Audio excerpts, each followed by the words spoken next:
The Power Play Post Show is on the air, covering minor league hockey since 2003, and now covering the Binghamton Black Bears with news, reactions, and in-depth interviews only heard here. And now, from the Box Studios in Kirkwood, New York, here are your hosts of the Power Play Post Show, Bob Howard and Taylor Welch. And hello, everybody. Welcome to another edition of the Power Play Post Show. This is the show for March 5th, 2026. This is season 15, episode number 50. That's right, 50 episodes in season 15. And this is episode 564 in the long-running podcast that is the Power Play Post Show. Hello, everyone. I am Bob Howard. She is Taylor Welch. And Taylor, kind of like a week where I didn't think there was going to be a lot of news and a lot of information. A lot of stuff has happened, and we're even going to talk about something that has nothing to do with the Black Bears because I find what happened so very interesting. But there was a lot of stuff, and I think probably the thing that I want to start off with first is the return of Dan Stone and Gavin Yates, because it really does kind of affect the way the team sets themselves up going into this weekend.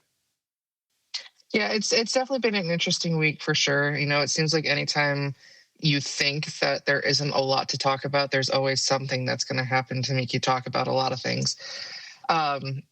Stone coming back, I mean, everybody kind of, you knew he was only going to be up for a week or two, and this time he was up there for 2 weeks. He came back.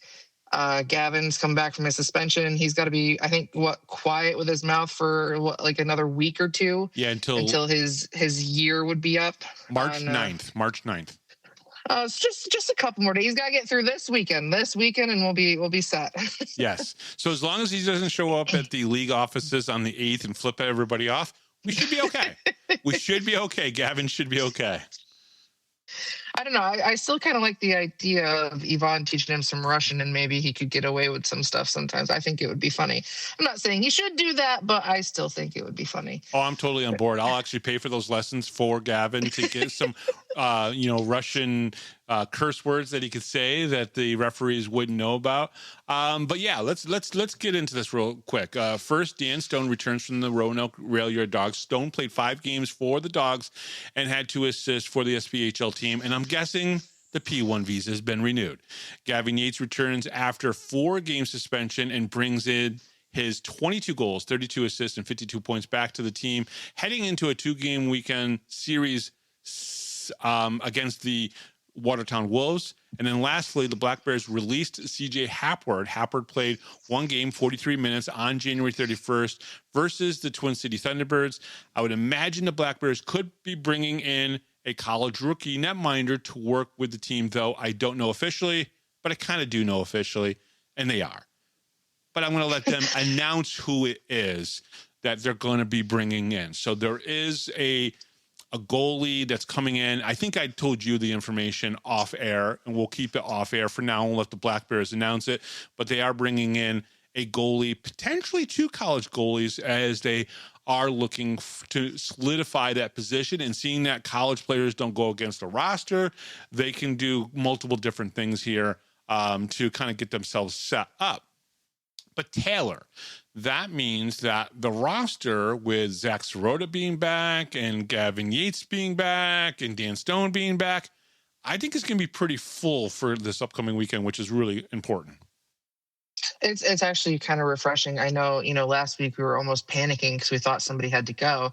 And I guess at some point we just miscounted, but it's nice to know that we're going to be going into the weekend with a full lineup, and even have an extra guy on the side in case something does happen. As a guy can't make it, a guy gets hurt, whatever the situation might be. So it's always nice to kind of have that little bit of a buffer there. And as far as Hapward, I don't think anybody should really be surprised about this decision. He came in if it was like a need be type of thing where if we needed him, he could be there. Yeah. But, he didn't come back this last season because he's got a full-time job and that's what he was doing. He gave up hockey to do his dream job, which is something that, I would wish for anybody who's playing hockey. And if hockey isn't the end goal, which for a lot of these guys it isn't, he's doing something that he actually wants to do, and that's Right. better for him. So that move definitely didn't surprise me.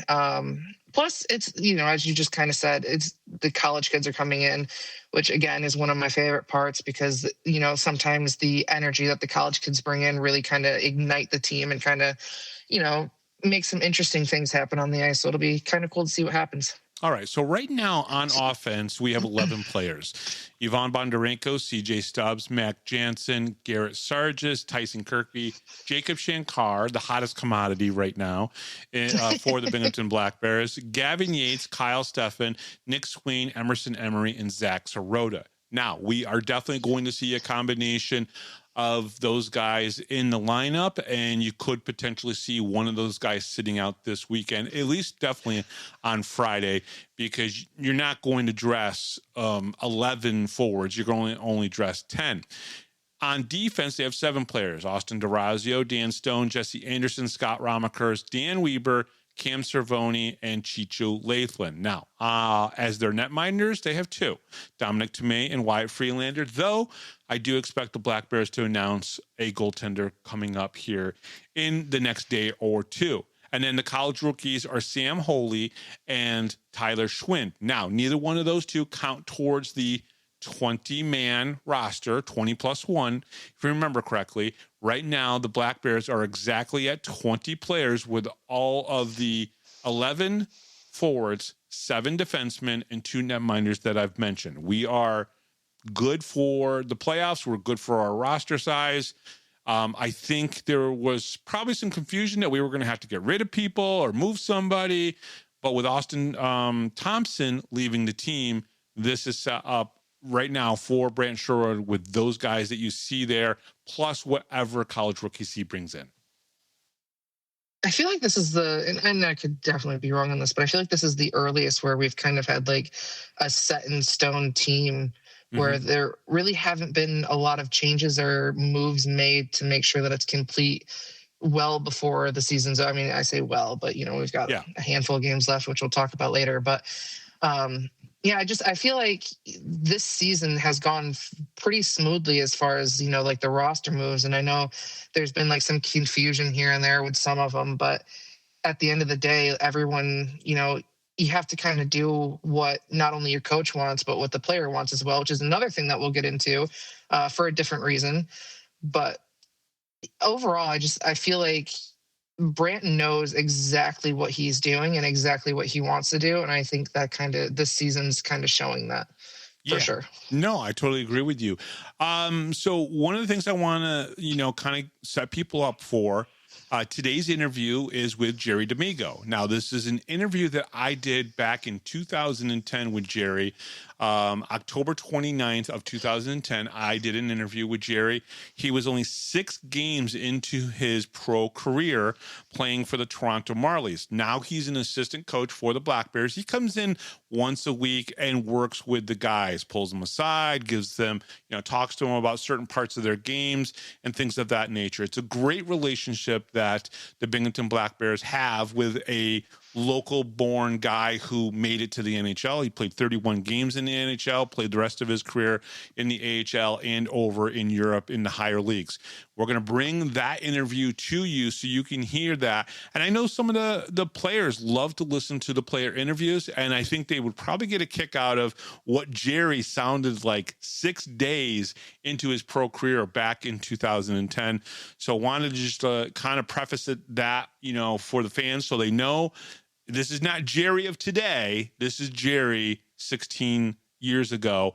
And maybe we can get Jerry back on the show here and talk to him about how his career kind of transpired. But I wanted to play that for people this week. I think it would be a pretty cool interview. I think it's also going to be interesting to hear you kind of, 16 years ago. And I don't know about that. I don't know if that's a good idea. I think it's funny that the players listen to the players' interviews to kind of learn more information about people. That to me is just funny. Well, I think, I think they all get together and they probably talk and they probably get to know each other in that way. But I do think that there are things that I probably pull out of players that maybe players can't pull out of their teammates in some cases. And so I think that probably helps them to learn a little bit more about a player, maybe about a personality trait or something like that they notice because they listen to them here on the show. But it's good for the players. It's good for the fans. It's even good for the coaching staff. You know, Brant tells me he listens to every single one of the player interviews just because he gets to learn a little bit more about the guys that are playing, you know, for him, which I think is pretty cool. Yeah, it just kind of goes to show how important these interviews are that you do. All right. Before we dive too deep into tonight's show, let's remind you that the 11x14 poster giveaway is back again this week. We're about a month and a half now into this thing, and the response has been awesome. And yes, we're doing it again. At some point during tonight's show, we're going to drop a secret code phrase. So when you hear it, that's your cue. Send a direct message to Taylor on Facebook. If you send it to me, I'm just going to tell you to send it to Taylor. Hint, hint. All right. Taylor will be watching the inbox, and if you're the winning message number tonight, you will score an 11x14 Binghamton Black Bears poster of your choice, ready for pickup and ready at any home game. So which we only have 4 home games left. So stay locked in, don't zone out, and be ready because that code phrase could come at any time. Black Bear fans, do us a quick favor. If you're watching on YouTube, hit that like button, subscribe to the channel, and ring that notification bell so you never miss an episode of the show. And if you're listening on Spotify, make sure you're following the podcast and leave us a rating. It's completely free to do. It takes 2 seconds, and it tells YouTube and Spotify to push the show out to more Binghamton Black Bears fans and more hockey fans just like you. Drop a comment, too. We read them, and we love hearing from you. All right. The Power Play Post is available on all major podcast platforms, including Spotify, Apple Podcasts, Pocket Cast, YouTube, Amazon Music, and iHeartRadio. Just search Power Play Post Show on your favorite app, and don't forget to subscribe. Join the conversation on Facebook. Search Power Play Post Show and become part of our community. Looking for everything Binghamton Hockey? Visit binghamtonhockey.net. And coming up on this episode of the Power Play Post Show, as I said before, Jerry Domingo, 16 years ago. Actually, it's just a little under 16 years ago. He was here on the show, and you'll get to hear that interview with Jerry D, who is currently an assistant coach for the Binghamton Black Bears. All right, Taylor, let's talk a little bit about the schedule because we're winding down and we're getting down to where we only have 4 opponents left and only 12 games. Yeah, it's actually kind of funny. Earlier this week at one of my stops, somebody who also goes to the games had made a comment that it felt like this season was a lot slower than previous seasons. And I was like, really? I'm like, I feel like this season is flying by. Flew by. Yeah, like I feel like it like we were desperately waiting for October to hit, and now, you know, we only have 12 games left. Yeah, so talk about these 12 games. Yeah, talk about these 12 games. So we have 3 more versus the Watertown Wolves. All of these games are away. The Black Bears are 13-1-0 against the Wolves. We have 2 more versus the Port Huron Prowlers. Both games are at the arena. The Black Bears are 5-1-0 versus the Prowlers. 2 more versus the Indiana Sentinels. Both games are in Indiana. The Black Bears are 4-0 versus the Sentinels. And 5 more versus the Danbury Hat Tricks. 2 at home and 3 away. The Black Bears are 10-0-1 versus the Hat Tricks so far this season. Yeah, so we've had basically 3 losses, 2 in regulation and 1 in overtime in what is going to be the last 4 opponents of the rest of the season. That's 12 games. They could potentially. Now, I think Port Huron could trip us up once. Maybe Danbury trips us up once. But I certainly think that this team could easily go 10-2 or 12-0 the rest of the way. Oh, they're going 12-0. I'm calling it 12-0. Let's go. Wow. Let's cut that engineer, whoever you are. Oh wait, that's me, Bob. Please cut that audio so we can totally burn Taylor if they lose 1 game by the end of the year. You can try me. They're going 12-0. Okay. All right. But, you know, and again, even if they do lose 1 game, does it really matter? No, because we're not in the playoffs yet, so it's nothing at this point. Exactly. So, I mean, what are the magic numbers? Because that kind of plays a role here. I would like home ice. Well, right now they only need 11 points to cleanly. Oh, we're golden. Well, that home ice to in the Empire Division, so the first 2 rounds, would be 11 points.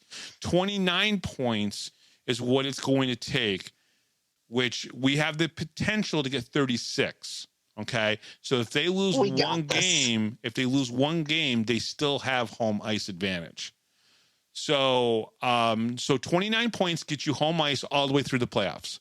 11 points get you home ice through the first 2 rounds of the playoffs, right? Because you have to look at the 2 teams over in the Continental, Monroe and Athens. And right now, they both can get up to, I think I have it written down here somewhere. Hold on a second here. I might actually have it written down. Let's see, let's flip the page there. Oh, yeah. This is where we need Gary to jump in for a second. No, I got this. Athens can get 138 points, and Monroe can get 137 points, right? So with the games that they have remaining, the Black Bears can get 146 points if they win out. Okay, because right now we're at 110 points, 36 points gets us to 146. If we win out, we have home ice all the way through the playoffs, okay? Even if we lose 2 games, 6 points, we still win out, right? So we can go 10-2, and we can win, and we can still, no matter what, win that by 1 point at least. Well, by 2 points, technically, because Athens can get to 138 points if they win out. If Monroe wins out, they can get to 137. Even if we lose 2 games and go to 140 points, we'd still have home ice advantage all the way through. So basically the Black Bears can lose 2 games the rest of the way and still have a home ice all the way through. And that's really the key here. They're going to get the Empire Division. We all know that, right? There's no way Port Huron is going to win out and we're going to lose out for them to get home ice. That ain't going to happen. So it's a matter of right now being 10-2 by the end of the year of these last 12 games, or 12-0, as Taylor just said.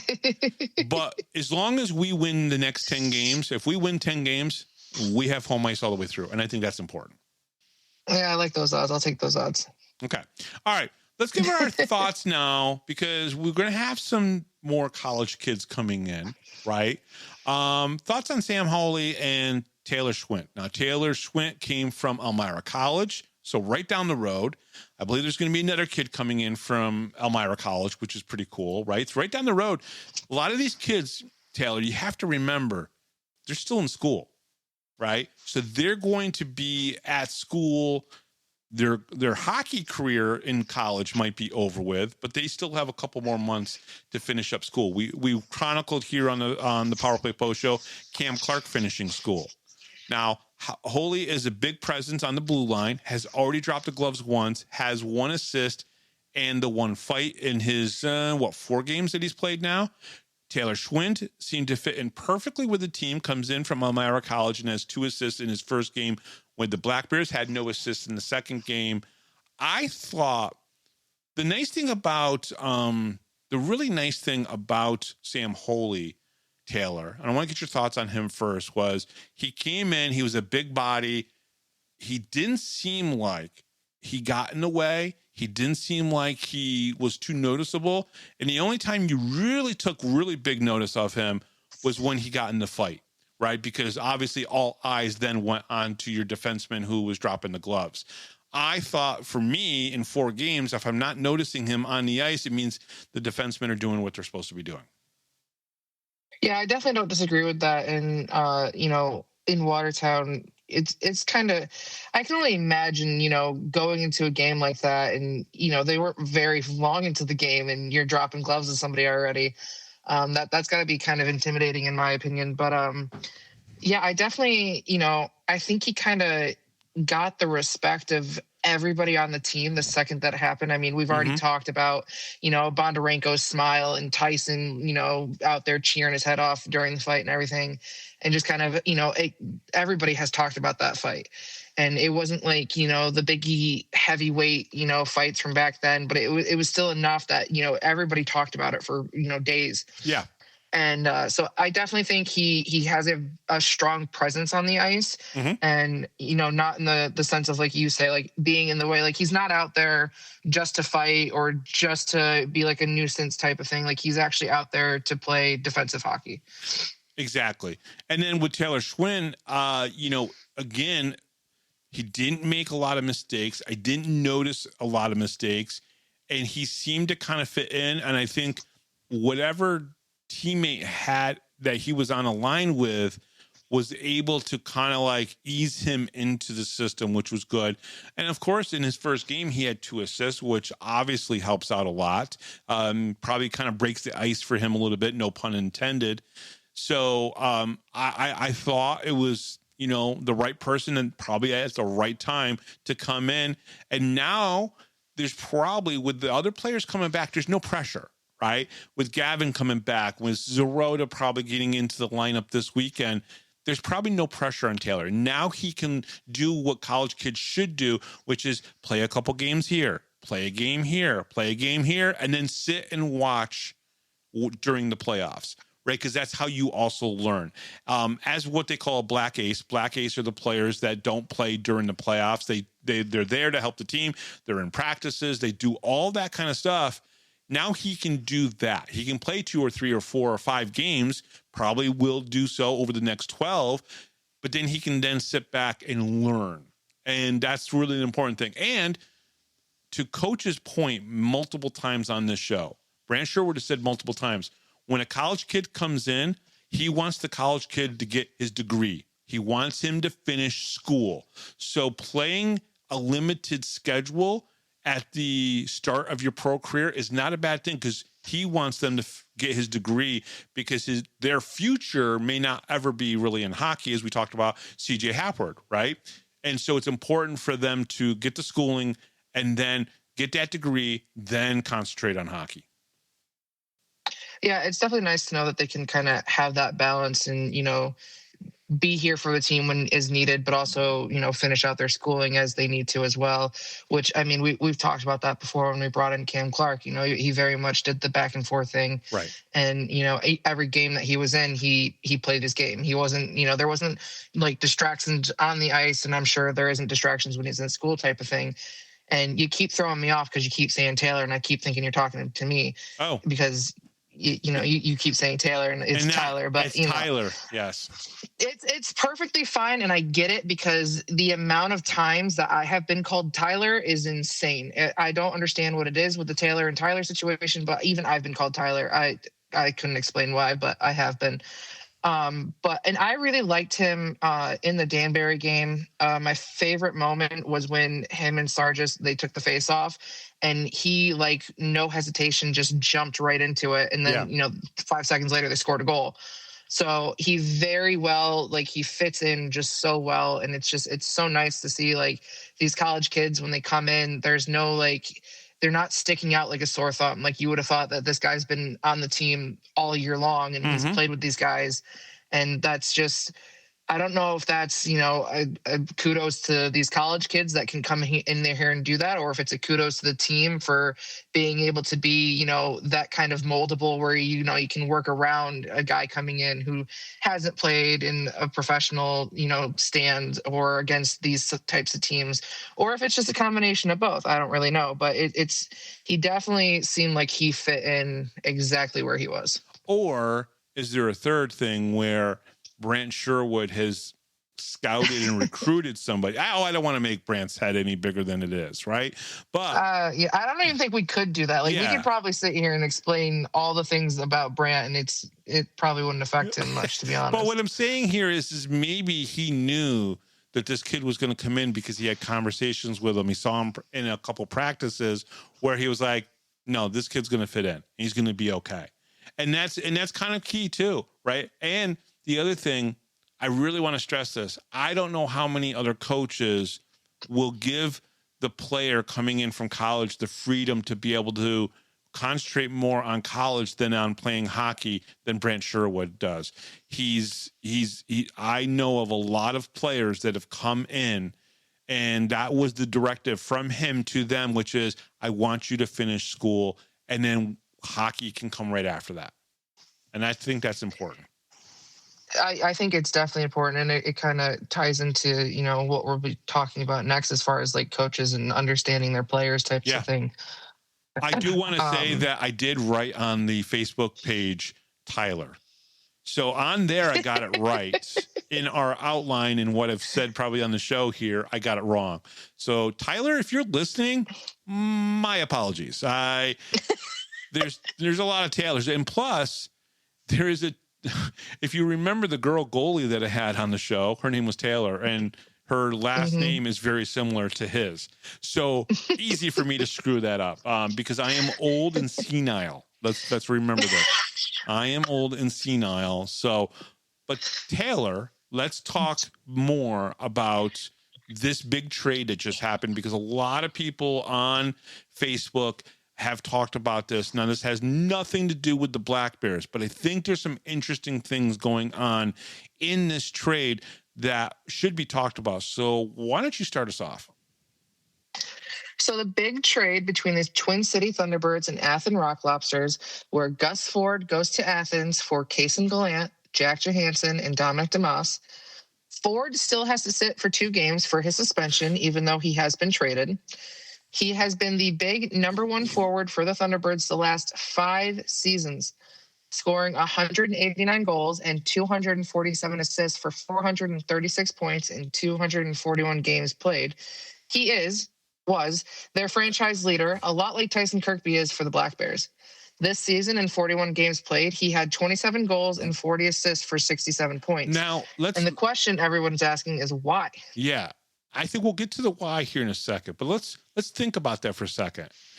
You know, the people want to know, well, why would you want to go to Athens? Well, first of all, Athens is number 1 in their division right now. Okay, so maybe that's part of it.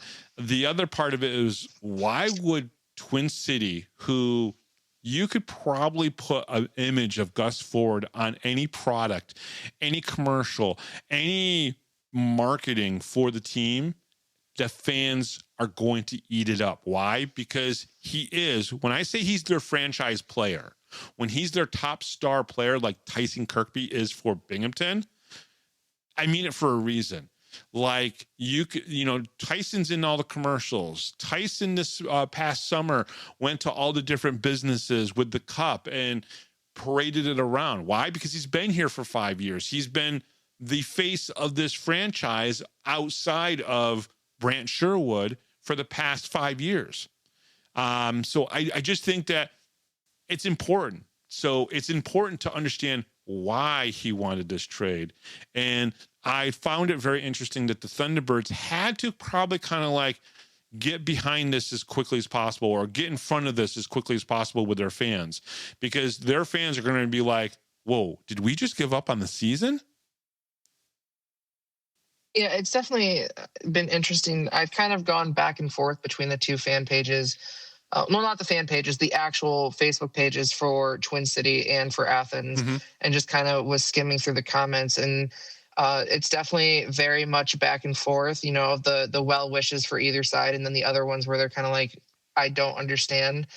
And it's got to be hard for, either side. As you're talking about Tyson Kirkby, it'd be like Dan Barry trading Johnny Ruiz. I know he's, the IR and season-ending IR situation, but if they had taken and traded him, that I think Ruiz is kind of like Dan Barry's Tyson Kirkby of the Black Bears situation. No. I feel like there are certain guys where it doesn't matter what team it was. If you made the trade, everybody in the league is going to be like, why? Yeah, well, kind of like I think that's kind of the issue. When Trevor Lord left Watertown. Right. This was something that Trevor Lord asked for. He asked to leave, went to PD, was there in PD for a little bit, and now all of a sudden, boom, he's in Topeka, I think. Right. So, but then we were finding out a little bit more about, why the possibility of that could be, and which is very interesting on its own respect. So why don't you read through? Because I find this very interesting. What the Twin City Thunderbirds wrote about why this happened. So the Twin City Thunderbirds put out a post, and it reads, "It is with tremendous thought, heartfelt discussion, and no small amount of anguish, the Twin City Thunderbirds announced today that forward Gus Ford has been traded to the Athens Rock Lobsters. This decision was not made lightly. Gus expressed a desire to continue his playing career under the coach who originally recruited him and who played a significant role in shaping his path in professional hockey.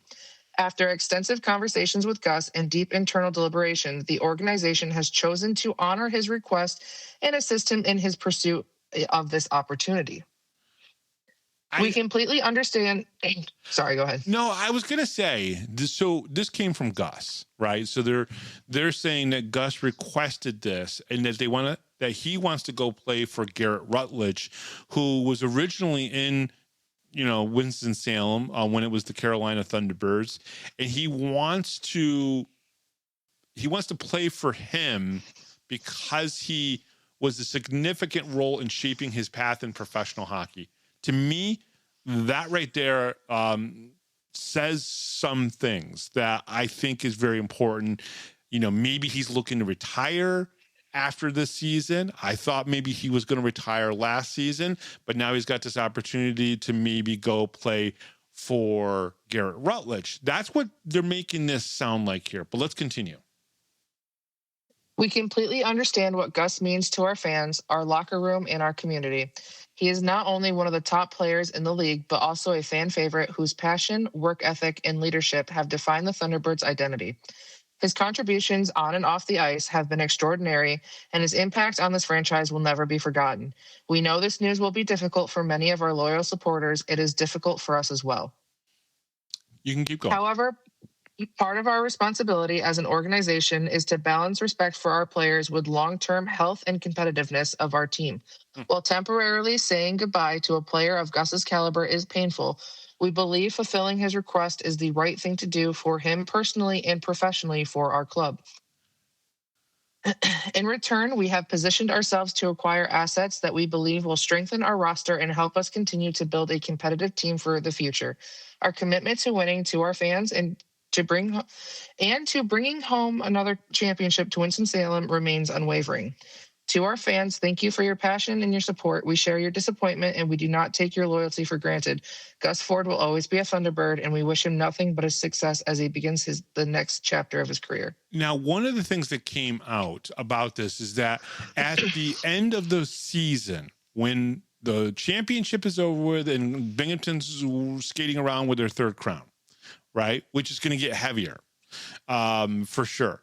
But when that happens, Gus Ford's rights then transfer back to Twin City. So technically he could sign a contract at the end of at the beginning of next season, play a game, retire as a Thunderbird, and that's all good and said and done. Now, I'm not saying that's going to happen, but definitely at the end.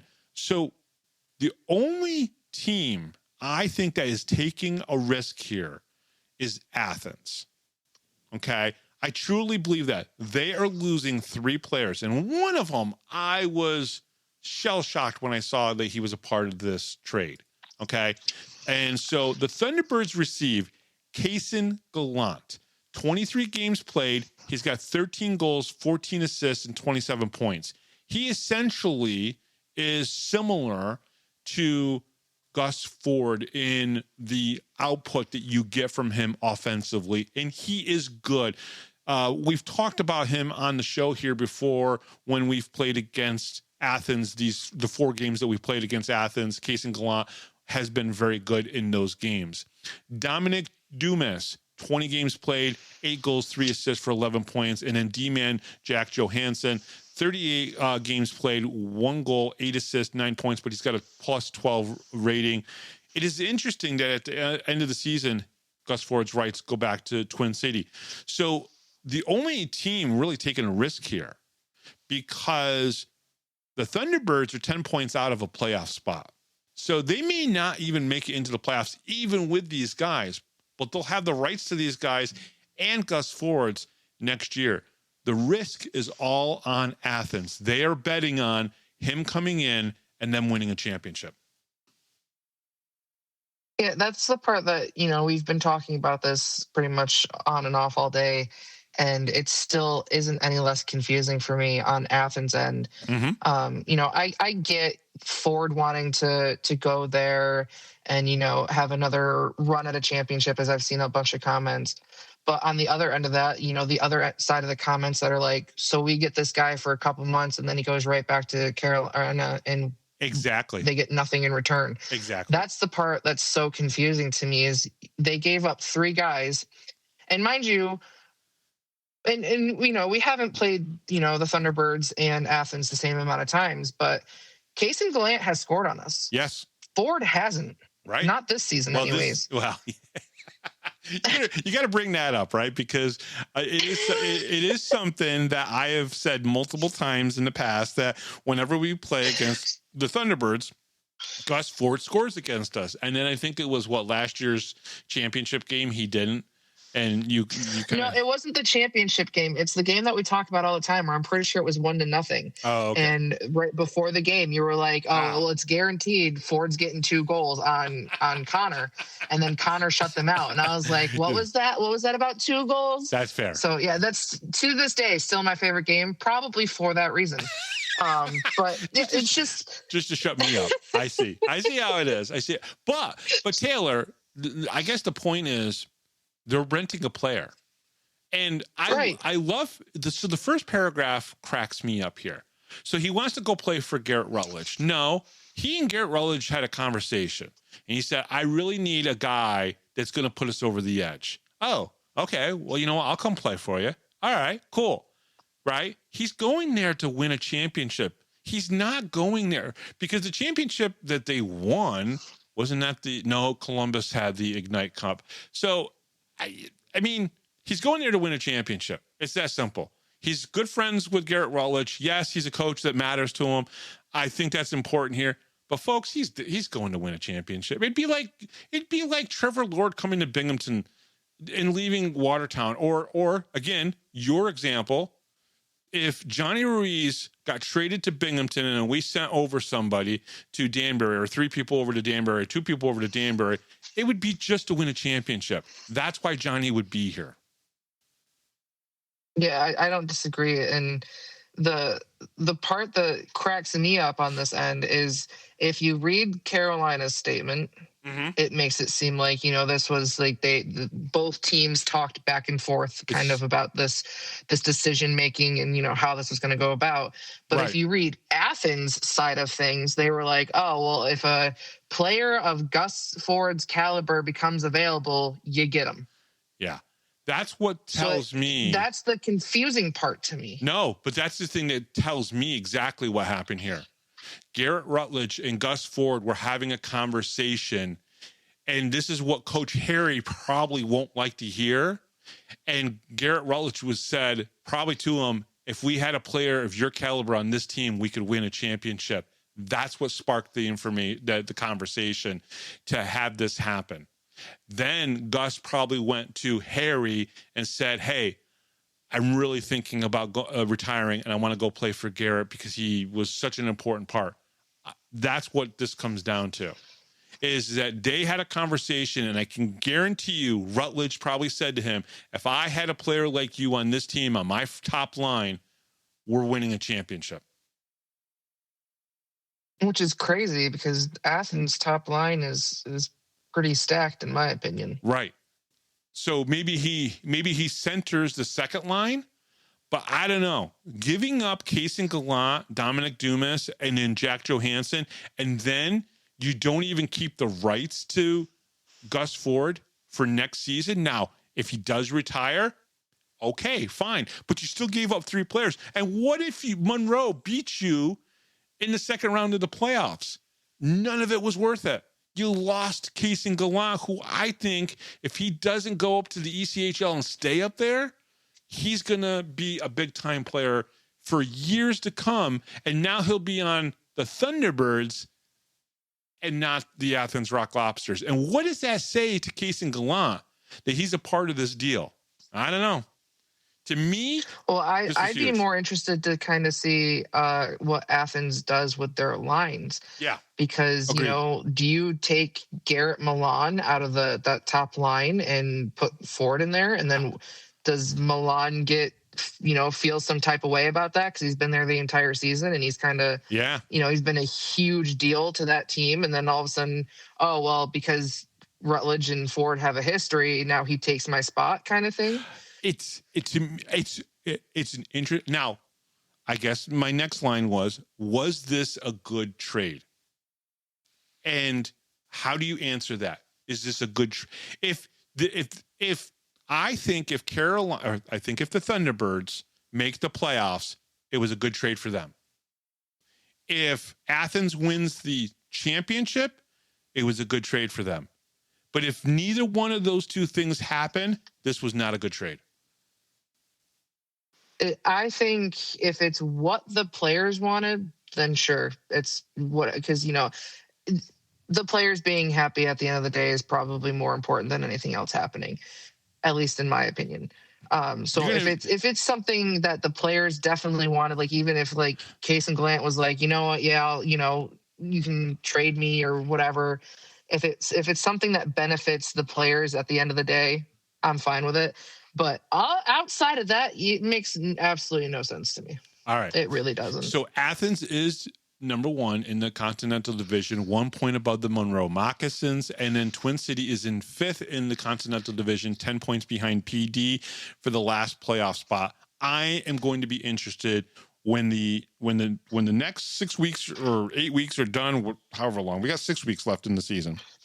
When the season is over with, I'll be interested to see, is Athens still in first place? Did Monroe take them over? Does Twin Cities get into the playoffs? If neither one of those things happen, right, and Athens has been toppled over by Monroe, and or Twin City doesn't make it into the playoffs, I'm going to be on the side that this wasn't a good trade. I can't look at sometimes what the players, always feel, because that's not how sports talk radio works, right? We talk about results. What are the results? This was an interesting trade to me for a lot of reasons. So it'll be interesting to see how this finishes up. Yeah, I'd definitely be curious to kind of see what happens here, and I have my my own thoughts and opinions that I'll save for the end of the year if it gets to that point. But I've already kind of told you a little bit about what I've already thought earlier today when we were talking about this. But I'll save that for the end of the year stuff if it comes to that point. To me, it wasn't a good trade. Okay. I feel like for Twin City, it's as you said, it's less of a big deal to them. I mean, you got 3 players for one. In my book, that's a great deal. I mean, that's a good deal. Yeah, you lost Ford, but you're getting him back at the end of the season, so you're still not losing him. You just don't have him for the rest of the season, which isn't the biggest worry in the world when you're 5th. So to me, they're not losing anything. Where Athens, they lost a lot. I don't know. It seems like, you lost 3 players and you're bringing in Ford, which, bringing in Ford could be a great thing. But I feel like you probably stung the fan base some, which is never a good thing. Mm-hmm. The fan base, I feel like, takes news about players a lot harder than anybody else does. Yep. Including the players. Yep. So that could be an issue. Maybe it won't be, but I've seen a lot of, back and forth on the Athens side about why on earth would this happen? Why would you give up 3 to get 1?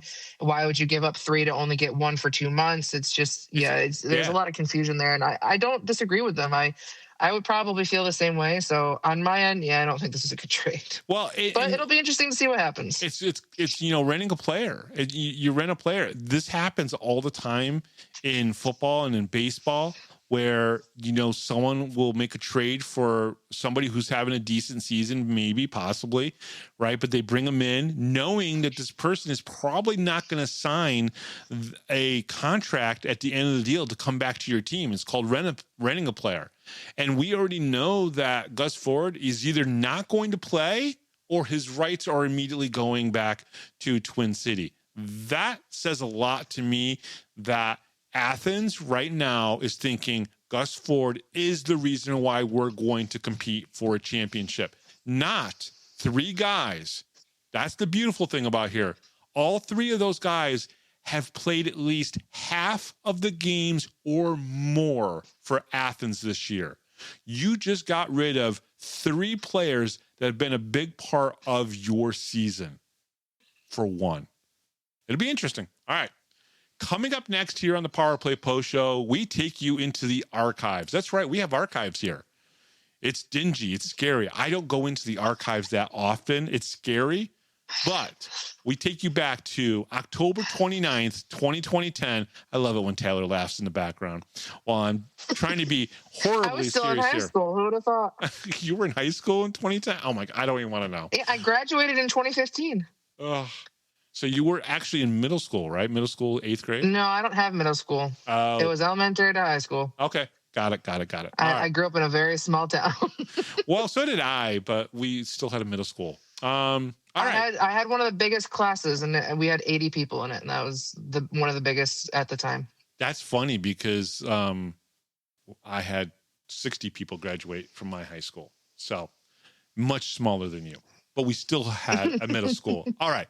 Coming up next on the Power Play Post Show, we do take you back to October 29th, 2010. Jerry D'Amigo, Binghamton native, right here on the Power Play Post Show. Hi, this is Don Biggs from the 92-93 Binghamton Rangers. Hi, this is Brandon Buczynski. This is Grady Wittenberg, the voice of the Binghamton Senators, and you're listening to the Power Play Post Show.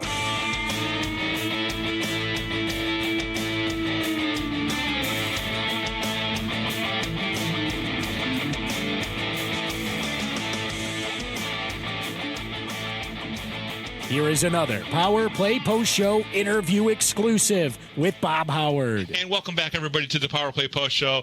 I'm very excited to have this guest on with me right now. It's kind of special for this show to have a guy who comes from actually our hometown, our city of Binghamton, New York, and he's playing for the Toronto Marlies. He was drafted by the Toronto Maple Leafs in the 6th round of the 158th overall in the 2009 entry draft. He is Jerry D'Amigo. Jerry, welcome to the show, and congratulations, a small-town kid from Binghamton being able to make it to, first of all, being drafted by the NHL Maple Leafs and now playing with the Marlies. Congratulations. Thanks, I appreciate it, and thanks for having me on. No, absolutely. And Jerry, talk about it. I mean, you've only now played 6 professional games in your career and everything. But talk about those first 6 games. Talk about that first game for you and going out on the ice as a Marley. Obviously, playing in Toronto is a very special thing for any kid who likes hockey. They know that there are a couple cities out there that are the meccas of hockey, and Toronto is obviously one of them. So talk about that first game and what it was like to play for Toronto. It was great. I mean, it was definitely it was good to be in that situation. Toronto's a great city. You walk on the street and basically, a lot of people know who you are, which is good. But you know what? That first game was good. I had a couple exhibition games before that with the Leafs, and kind of got me used to it. So I got all the nerves out, so I wasn't too bad out there. But it was good. I'm getting used to the pace here, and the fans here are unbelievable, and everything's kind of fallen into place to be a great season. What was the decision process for you when it came to leaving RPI and going into going pro? I mean, what kind of, was it a point you were at developmental wise where you said, yeah, I'm ready to start working on my pro career? Who helps makes that decision for you, and how does that work out? I had a lot of people helping me during it. My agent, my parents definitely were the number one factors in helping me during this, because it was definitely a hard process. And, surprisingly, my coach from RPI, Seth Apper, was there too to kind of help me through. But, the factors of going through it was just what's best for me, what's going to get me to that next level, what's going to be the best thing for me to make it to the NHL in the future, or, this year could have been it, but unfortunately not. It was tough. I went back and forth because RPI was a great fit for me. I was going to be on everything, power play, penalty kill. I knew that. I knew I was going to play a lot. Here I knew it was a new opportunity for me to kind of broaden my horizons of where I stand. Because I've always went through the ropes of building up through the years and playing at the program and then the World Juniors, and I thought this was the perfect thing for me to have a little challenge and push myself to be better and make it to NHL, and now I'm in the AHL and I'm basically one step away. Yeah, absolutely. And talk a little bit about World Juniors and what it was like to play on that team. It was a very good team, and they did very well. What did you learn from that team, and what was it like playing on that world stage? Playing on that stage was just amazing. I mean, you're playing in Canada, 15,000 fans in the arena. That gold medal game was just unbelievable storybook. But it's just a great situation. The competition there was, first rounders, second rounders, guys who, guys are playing in the NHL right now, which, is great for exposure, great for experience, and that helped me kind of in my process too this year. But being with those guys, those 22 guys, and winning the gold medal was just amazing, and it taught me a lot. I mean, we were the underdogs going in there, and it was definitely tough. Canada was going on their sixth straight gold medal in that tournament, so we were basically almost the only team that could stop them. So we kind of pulled together and almost did a Cinderella story, and came back after that loss at New Year's. Yeah, absolutely. And, Jerry, when we talk about assessing yourself, and it's pretty interesting that you mentioned that. I was going to ask you, once again, I don't want to over talk about this, but you are from Binghamton, New York, and only a couple players out of this area. Even though we've had hockey here for over 30 years in Binghamton at the arena and everything, not many players have come out of our area. Mike Dunham is obviously one of them, and that you obviously know that name. But going at that level and seeing players who were drafted in the first round and second round. How did that help you look at yourself to see what you needed to do better to obviously get to the level that they're at and even beyond that, which is the NHL? I looked at it as, they're skilled. But you know what? I went in there. I didn't even think I was going to make the team, and I kind of built my confidence up to where, those guys were. I knew that I could do it. I just had to put a couple pucks in the net and get a couple points. So, and I did that, and you know what? I shined in the right spots, and it helped me to believe that I could play with these guys. These guys are very skilled. They can make the plays everywhere, and I did the same thing. So, it was great for me, for my confidence, to kind of show me myself that I could play with the best guys and at a high stage that it was. It was just a great experience and a great learning tool for me to kind of carry through and, bring me to the level where I'm at right now. Now, I'm guessing that rookie camp was your first exposure with the Maple Leafs and the other prospects there. Talk about how that, how the summer went leading up to, obviously, the Maple Leafs camp itself, and then, of course, then coming down to the Marlies. Well, I had a hard summer. I, definitely with the decision making, but on the side, I was working out all the time, and I knew my opportunity was going to come, and I had to be ready for it. So, that process, I just wanted to be prepared for, the rookie camp, and I shined through that. I did well. I did the best I could. I had a couple points there, and it showed me that there's a lot of prospects in the organization, and it's going to be tough through the training camp. So.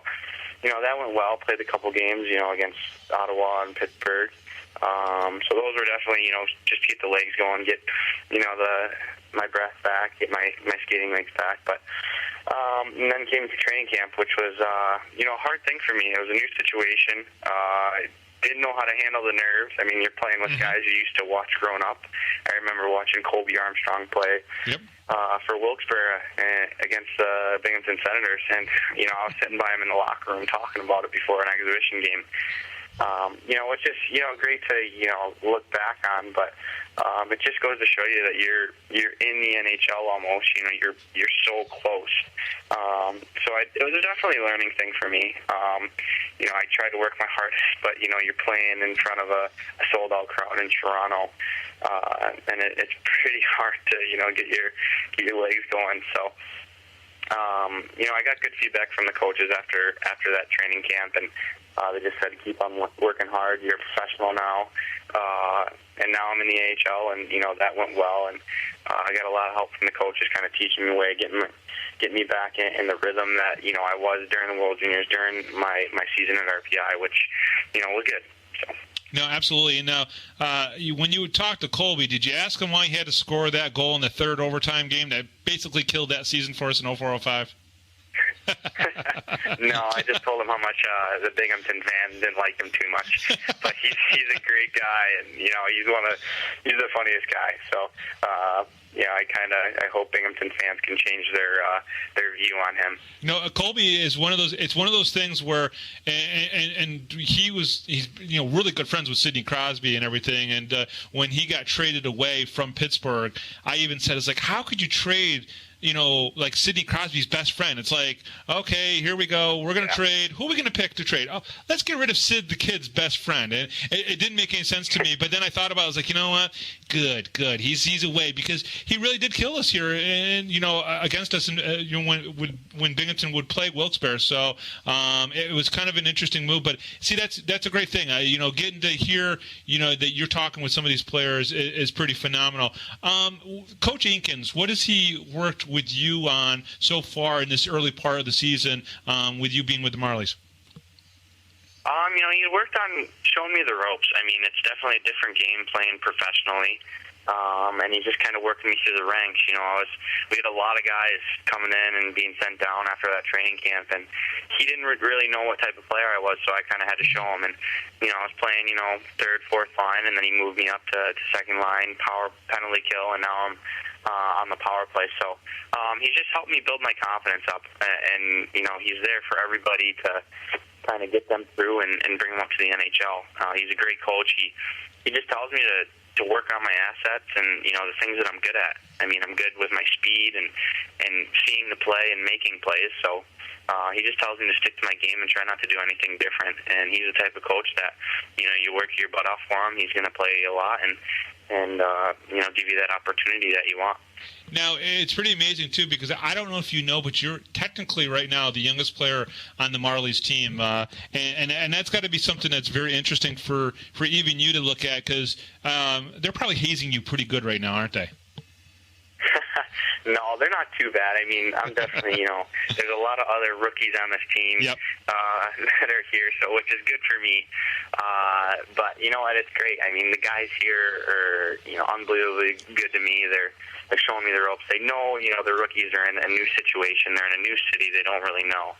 Like myself, I mean, I have trouble getting through traffic and all the streets, knowing everything around here. So they're a big help with that, and definitely getting good food spots and restaurants. Absolutely. Stuff, which is definitely good. So you know what? They're great guys, and the older. There's a lot of older guys that can help you through here, which is good for us young guys. Now, do you know what November 13th is? That is the day we play Binghamton. And what are your thoughts on that? Obviously, you're going to have some family and some friends there for that game. What's it going to mean for you? It's weird.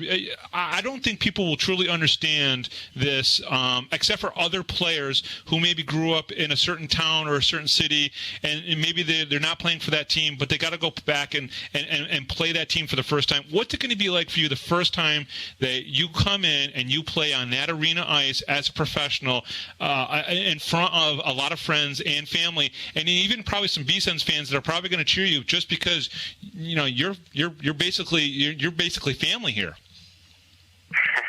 Yeah, I know. It's going to be great. I remember sitting, always going to the games, always, cheering them on. I had season tickets to the B-Sens games. I sat three rows back from the glass behind the visitors' net. So it's definitely going to be weird. Going to have a little nerves going through it. But, it's just going to be a great experience. I mean, it's a once-in-a-lifetime thing where you get the opportunity to do this. Not a lot of guys get to do it, and, I get the lucky shot of doing it, which is great. Hopefully I can shine through it, maybe score a goal or something. But you never know. I mean, it's definitely going to be a memorable thing for me and my family and my friends. Who don't get to see me a lot, and a lot of people in Binghamton haven't seen me play, live. So this will be a good opportunity for them and for me to kind of show them what type of player I am. And you know, maybe get a couple cheers instead of boos going into a visitor's rink. Absolutely, and it'll probably be the one or few times when you do come in and play versus Binghamton that there will be people here cheering for a visitor, especially, you know, a Toronto Marley and whatnot. And as you know from your non-professional playing days, that generally there's not a lot of players or teams that come in here and get cheers and everything. So it'll be an exciting day, I think, for you and your family. And Jerry, one of the things I've talked about on this show for 7 years that I've talked about is how families really are the big part of hockey. Talk a little bit about your family and what they did to help get you to where you are now. Well, like a lot of other players would say, they always, you know, took them to the rink when they were 5, 6 years old, waking up those early mornings, going to the rink, freezing their butts off, which, you know, a lot of parents wouldn't do. I mean, going into it, I had to beg my dad to play hockey. And, you know, thankfully, he was lucky enough to give me a shot and let me play. So, you know, they've always been there for me through thick and thin. You know, when I'm going through a rough time, they're going through a rough time, and they're going to try to help me through it. And, you know, a lot of people don't have that. And, you know, I have the opportunity, or, you know, the parents that want to do that, that want to be there for me, that want to, you know, go through a wall for me. So, you know what, they've been there. They come to every game. You know, even last year, I mean, they're 2 hours away, and they're driving up to see me and putting a smile on my face when I need it. I mean, I'm in a situation where I'm on my own. You know, I kind of need somebody there, and they're always there to give me a hug and give me some treats and goodies my mom would make. So, yeah. You know, they're just great. And, you know, my brother, too, you know, he was part of the family, too, and, you know, he wasn't blessed with the sport ability, but he's got the smarts in the family. But he's always there, too. He's there to help me, and he's older than me, so he's a wise brother, can, you know, tell me to do something, you know, maybe smarter than I would think to do. So family's just a big part of why I am where I am. So I wouldn't be where I am without those guys. And in the sport of hockey, especially in the U.S. and even in Canada, you know, it really is one of those things where if you don't have a very strong family, you don't make it in hockey, because hockey is really based on road trips and, you know, travel games and things of that nature. And you obviously know very well what I'm talking about there and everything. Jerry, this weekend, Hamilton in Lake Erie, what do you guys know about Hamilton, and what are you prepared for? Well, we played them once before. We beat them. So, you know what? They're a great team. You know, every team's pretty good here because, you know, everybody's trying to make to that next step in the NHL, and they never know when their shot's going to be or who's watching or that. So, you know what? They're a great team. You know, we got the lucky bounces last game, so hopefully we can do that. You know, we're a skilled team. You know, we have a lot of speed, and, you know, we're not doing so well now, but I think we'll dominate once we get the chemistry on the lines and everything like that going. So, you know what, I think we'll do pretty good against these guys, and then the next game on Saturday, I think we'll do well too. Excellent. He is Jerry D'Amigo. He's a Binghamton native, so we're very excited about having him on. He is obviously a left wing for the Toronto Marlies. Jerry, good luck. Congratulations, and we'll be really excited to see you play in Broome County at the Veterans Memorial Arena on November 13th. But good luck with the season, and we'll catch up with you later on in the season as well. All right. Thanks, you. I appreciate it. Excellent. We'll be right back right after this, right here on the Power Play Post Show.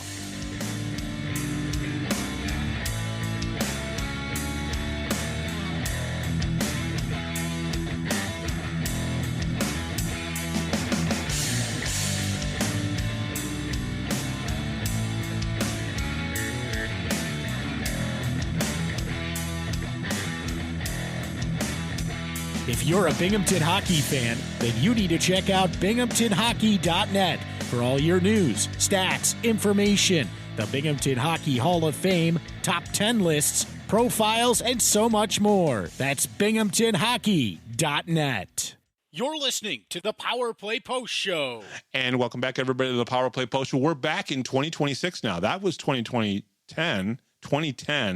This is 2026. And you're still listening to the Power Play Post Show. How crazy is that? I don't know. Maybe I'm more excited about it than anybody else is.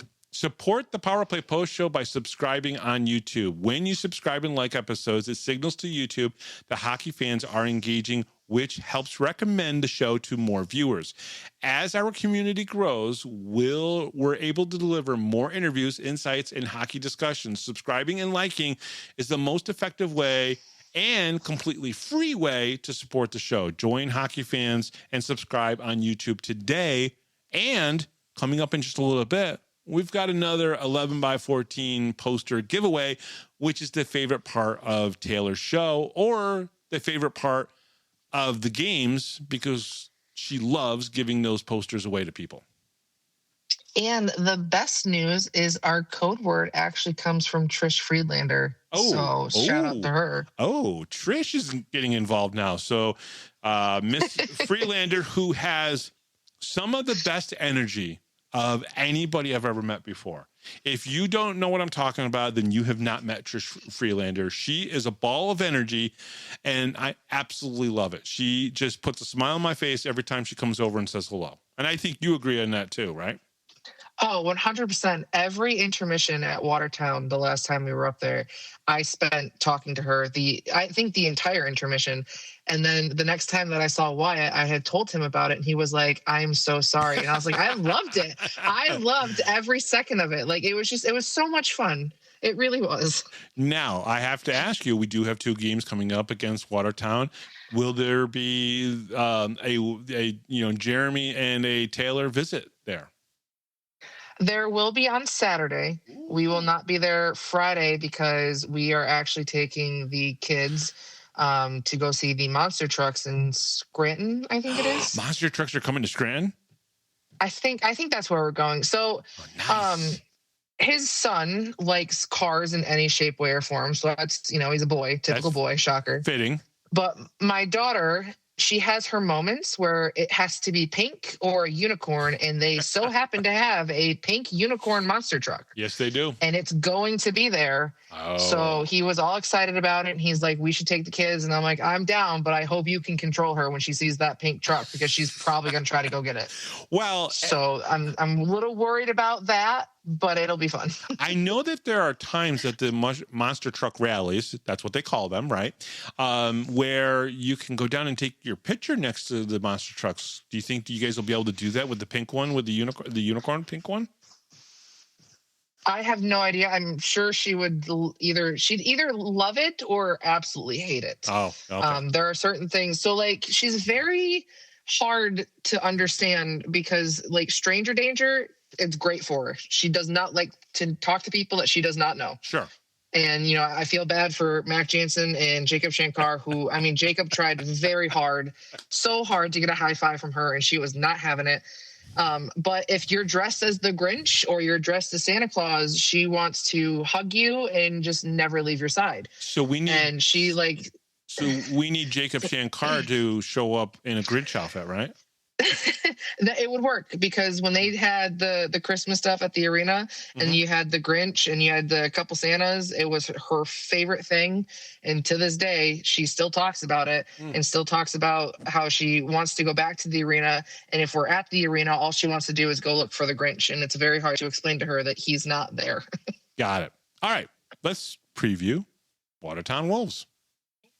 Once again, we're talking about the Watertown Wolves. I was trying to be positive. Well, after this, this weekend, there's one more game against them? Yes. Right? Yes. And I'm going to have a throw party on that game.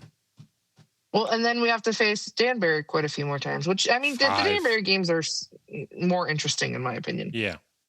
Fair enough. But, we ripped Justin the last time, so I'll give him a break this week, maybe. Well, I'll let you know on Sunday how I feel about it. Well, maybe he heard our show and he'll... Just give us more. Give us more, Justin. Please, I beg of you. I'm still begging. All right. Previewing the upcoming games versus the Watertown Wolves, the Black Bears and the Wolves have played 14 games this season and have a record of 13-1-0. Yawn. 4 games have been played in Binghamton. The Black Bears are 4-0 at home versus the Wolves. 10 games have been played in Watertown. The Black Bears are 9-1 in Watertown so far this season. The Wolves are in 6th place in the Empire Division with a 14-24-5 record and 44 points. They have scored 146 goals and have allowed 216. The Black Bears are in first place, shocker, in the Empire Division with a 37-5-2 with 110 points, scoring a league-leading 234 goals and allowing the least amount of goals with only 109. Which is still The insane. The last time these two teams met was on Friday, February 20th, a 10-4 win. Then Saturday, February 21st, a 9-4 win. This will be the 15th and 16th games in a 17 regular season series. Yawn. The final game in the regular season series will be Saturday, April 4th. Thank God. Last weekend, the Wolves played the 2 games down in Winston-Salem versus the Twin City Thunderbirds, earning a split on the road. On Friday night, the Wolves lost a high-scoring affair to the Thunderbirds, 8-6. However, on Saturday, they rebounded with a 3-2 win, their only win in the last 6 games. Shocker. The Black Bears last weekend played a home-and-home series with the Danbury Hat Tricks, a split for the Black Bears as well. On Friday, the Black Bears earned a 6-0 shutout in Danbury. This was Dominic Tomei's 4th shutout of the season. Mm-hmm. On Saturday, the Hat Tricks struck revenge via the shootout in Binghamton, winning the game 4-3, and you would have thought it was their championship. They did celebrate pretty hard there for the Hat Tricks, and I understand it. I think it was kind of warranted. I mean, it's been a long time since they've come out with any points against Binghamton. 16, as we talked about on Sunday's show, it was 16 games that they had lost to Black Bears in a row. So I kind of get the celebration. I hated to see it. But we couldn't let them take all the points. That's the important part. That's fair. That's really fair. I mean, with the 3 points that were available, we took 1, they took 2. So it worked out really well there. I'm going to say this, and fans, you know this is coming. I'm just so sick and tired of playing against the same 2 teams. I really am, because even after we get through these 2 games, we still have 5 more games against the Hat Tricks, and it's just like, wow. All right, the Wolves are led by Igor Filipov, 40 games played, 24 goals, 30 assists equals 54 points for him. He's got 8 power play goals and 1 game-winning goal. Yefim Miskin, 38 games played, 19 goals, 23 assists for 42 points, 3 power play goals, 1 shorthanded goal, and 4 game-winning goals. And Darian Benchik, who has scored 4 goals against the Black Bears this season, 41 games played, 11 goals, 28 assists, and 39 points. I want to say something, though, positive, if I can. Will you allow it, Taylor? Yeah, I mean, maybe it'll help Coachman out. I'm just happy to see Darian Benchik playing for the Wolves, getting 41 games in, having almost a point a game. Very happy for him. Great interview. Enjoyed talking to him here on the Power Play Post Show. And I just felt that he was the odd man out with the Black Bears at the beginning of the season. And it was just good to see that he went somewhere where he got some playing time.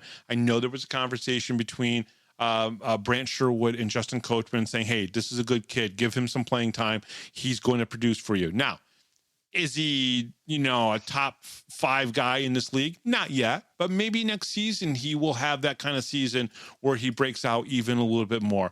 So I just want to throw that out there. Now, first of all, I also like Michigan and Filipov. I think they're 2 very good players as well. I think those are the 3 guys you can really rely on in Watertown, that if they are working well, they're going to get points. And so I got nothing against any one of those 3 guys, but I really wanted to highlight Darian there for just a second.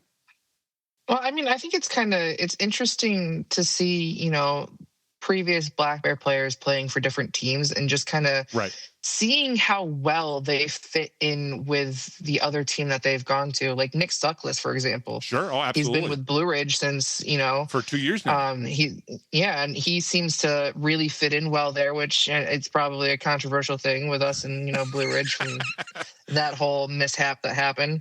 But, for him playing on that team, he just looks like he belongs there. And it's so interesting to me to kind of watch team dynamics that way and to see you can kind of watch teams and see if they're meshing well or if players kind of, if they're working well together. And it seems like no matter if they stay in Binghamton for a long time or if they're only here for a game and Brant, gets them somewhere else, Brant has a really great way of, really looking out for the players and, you want more playing time, then you should try to go for this team. because you're not going to get the playing time that you want here in Binghamton because of the people that we have. But I can try to get you, at X, Y, and Z, or get you somewhere to, further your career. Like Chris Mott, for example. I mean, he got, picked up in the draft and stuff, and he's kind of bounced around, and he's done a tremendous, amount of things this season with the amount of places that he's been. Yep. And it's interesting to kind of watch these players, fit in other places, and I think Darian's a great example of that. Well, Cade Henry as well, going, leaving and then going and playing well. Cam Clark in Topeka has had a good season there as well, and these guys are guys that have fit in very, very nicely. Guys that Brant Sherwood has brought in as college rookies and just gone elsewhere and done good things. So, which is very cool. Now, I am interested in the goaltender, because this is the former Motor City Rockers goaltender, Ricardo Gonzalez, who, I know Gary Ryan always calls him Rico Suave, right? He's got an 8.94 record with a 3.39 goals against average this season and an 89.3 save percentage. Now, he hasn't been in Watertown all that much. It'll be interesting to see if maybe we go from a 10-4 game down to, say, like a 5-2 game, right? Just because Ricardo's in goal and maybe they get a little bit better goaltending than they had been getting before. So it'll be interesting to see if that happens. I am definitely interested in that. I'm just trying to really grasp on something to make myself interested in these games this weekend. The Black Bears are led by CJ Stubbs, 42 games played, 31 goals, 49 assists, 80 points, 12 power play goals, 3 shorthanded goals, 8 game-winning goals. Ivan Bondarenko's got 44 games played, 14 goals, 64 assists, 78 points, 1 power play goal, 1 shorthanded goal. It's amazing how Ivan, if we looked at all of his assists throughout the season, Taylor, I'll bet you a ton of those assists, right? Because he's only got 1 power play goal, 1 shorthanded goal, right? He's got 2 empty net goals or extra attacker goals, right? So that's 3 of his 14 goals right there. 4, so that's 4, right? Because 1 power play goal, 1 shorthanded goal, and then 2 extra attacker goals. So 10 of his goals are probably even strength, right? 4-on-4, 5-on-5. I'll bet you 40 of those assists are on the power play, because he's on the power play a lot, right? And he's out there. He doesn't get power play goals. Obviously, he's only got 1 this season, but he's out there. I bet you he's got 35, 40 power play assists. I wouldn't be surprised if that's the case. Yeah, I definitely wouldn't be either. And, it's kind of, we always talk about not noticing people on the ice. And I feel like there are times where you definitely notice him. And then there's other times where you might not be noticing him in the sense of like the amount of points that he's gotten. Like the game where he had literally assists on half of the goals, which is still insane to me and crazy to even think about. And it's still like those types of games where you're not entirely paying attention to him, and yet he's got all of these points. It's almost like Mac Jansen's a perfect example. Mac Jansen sometimes goes out there and gets a bunch of goals, and you're like, where did he come from? Yeah. Like it just happens. And you're like, what is going on? Because you're too busy paying attention to something going on over here, and the next thing you know, Mac Jansen's got the puck in the net. Yeah. Agreed. All right, Gavin Yates returns this week with 36 games played. He's got 22 goals, 32 assists, 78 points, 8 power play goals, and 2 game-winning goals. And Dominic Tumay, 22. And now I'm pretty sure Dominic's going to play on Friday, and then we might see a college rookie goaltender on Saturday. I don't know that 100%, but I've got a good feeling. He's got a 22-2-1 record with a 2.10 goals against average and a 923 save percentage for Dominic. Now, on the special teams, Binghamton is still number 1 across the board, right? 68 power play goals, 27% on the power play, and on the penalty kill. They've only given up 27 power play goals, and they are killing it at 88%. Watertown is ranked 8th, 38 power play goals. So they're 30 power play goals behind the Black Bears. They're converting on a 21% conversion rate. And then they are ranked 12th on the penalty kill with 52 power play goals allowed and an 83%. They're in the box quite a lot. So that's pretty much our preview, obviously, of this. I really do think that we can score 2 wins, even if it's low scoring. I think the Black Bears win both of these games. Yeah, I do too. And even if they, do throw a college goaltender in there, to me, that tells your team that you got to play, if they're not playing great in Friday's game for some reasons, things aren't just, things aren't going their way, turnovers, whatever's happening. Yeah. And then you turn around Saturday and you're like, listen, he's going to be the goaltender, college kid. You got to do what you got to do. But I'm not too worried about it, even if they did throw a college kid in there. Even if things didn't go our way exactly, I still feel like they're going to come out with the win. No, 100%. I totally think so as well. And it'll be interesting to see what happens. We'll talk about it on Sunday with the weekend wrap-up show. All right, Taylor, it is time for the 11x14 player poster giveaway. Tell the fans this week's special code phrase. It is biscuit. Oh, so we'll put the biscuit in the basket, right? Because that's a little bit of a phrase that we say in the hockey world, put the biscuit in the basket. Or maybe we did a long time ago. I don't know if we still do that. I am old, right? We've had that conversation a lot today about me being 53 years old. But that's besides the point. That's a whole other conversation that we're not getting into here on the Power Play Post Show. But yes, Trish Freelander has asked for the special passcode phrase to be biscuit this week. So we obliged. So fans, if you're the 6th person to message Taylor with the special code phrase biscuit, you will win an 11x14 player poster of your choice. The winner gets to choose from any current Black Bears player and will deliver the poster at an upcoming home game. Send in that special code phrase, and thank you for listening to the Power Play Post Show. And we want to thank Trish Freelander for being such a good fan and listening to our show and always talking to us. But biscuit. And if you're the 6th person, now why is 6 so important? Oh, well, we got Sam Hawley. Yeah, Sam Hawley. That's our. I always say Holly. Yeah, I really got to catch myself doing that. It's Hawley. Well, think about when I do an interview with them. I'm going to have to make sure I say it right too. And it's only a 4-letter word, and I'm still probably going to F it up. At some point, I'll be like, we're throwing an extra L in there for some reason. Yeah. Well, it's just. I am a big Christmas guy, so I do like holly jolly and all that stuff, which is so funny because people probably wouldn't think that I'm a big Christmas guy, but I am. So just as a reminder, biscuit is your passphrase, which I spelled 2 different ways, believe it or not, in our copy here, which is hilarious.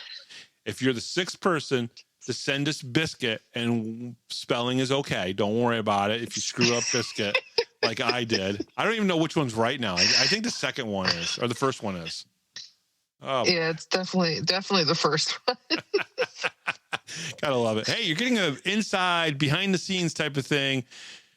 Either way. All right. Wow. The Power Play Post is available on all major podcast platforms, including Spotify, Apple Podcasts, Pocket Cast, YouTube, Amazon Music, and iHeartRadio. Just search Power Play Post Show on your favorite app, and don't forget to subscribe. We want to thank everybody. We are up to 400 followers now on YouTube, and we are well above that. Well, no, we're well over 200 now on Spotify. We get a lot of listens on those two, but we also get listens on Apple Podcasts as well, which I have about 150 people following us on Apple Podcasts as well. So it's kind of split up between those 3, which is pretty cool. Join the conversation on Facebook, search Power Play Post Show, and become part of our community. We have over 1,000 people, 1,100 people on Facebook. Be sure to like, comment, and share our latest episodes with your friends. Looking for everything Binghamton Hockey? Visit binghamtonhockey.net. Thanks to Rob Lepolis, our MC, John Petitucci, our musical director, and from the Binghamton Black Bears, he's the assistant coach, but back then he was a Toronto Marley, Jerry Domingo. Thank you very much for listening, folks. I am Bob Howard. She is Taylor Welch. And we'll talk to you next time on the weekend wrap-up show right here on the Power Play Post Show.